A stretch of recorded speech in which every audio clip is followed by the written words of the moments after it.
is we have a handful of clients that have specialized equipment, whether it's manufacturing, medical, or other things that's tied or proprietary, but it's tied to a Windows 10 operating system and computer that won't work with Windows 11. What recourse or what options do those type of businesses have? So there are, this has happened in the past. I think with the 7 to 10 upgrade, the 10 to 11 upgrade, they do have.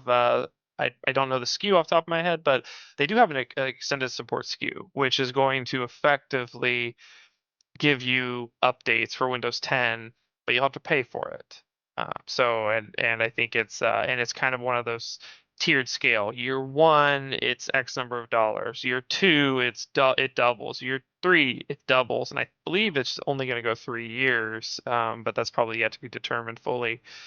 So it's something like $75 or something along those lines per for the first year, $150 for the second year, $300 for the third year. And it does things a little bit differently. It'll tie it to Azure, so it has to be tied to an Azure tenant in a way, and it kind of runs through all that. So it's actually it's actually pretty complicated, and adds 4 or 5, 450, $500 of paying for software for a computer you're going to have to replace in the next 2 to 3 years anyway. Okay. So might give you a little But time, but it's definitely not going to be the end okay. solution for you.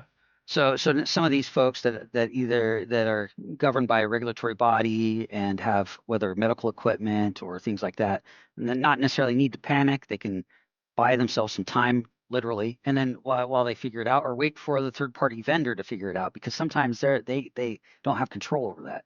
They're waiting on a third party vendor to update their software to make it compatible with Windows 11. That's something that we can help out with too, right? If somebody needed some consulting services or help around that.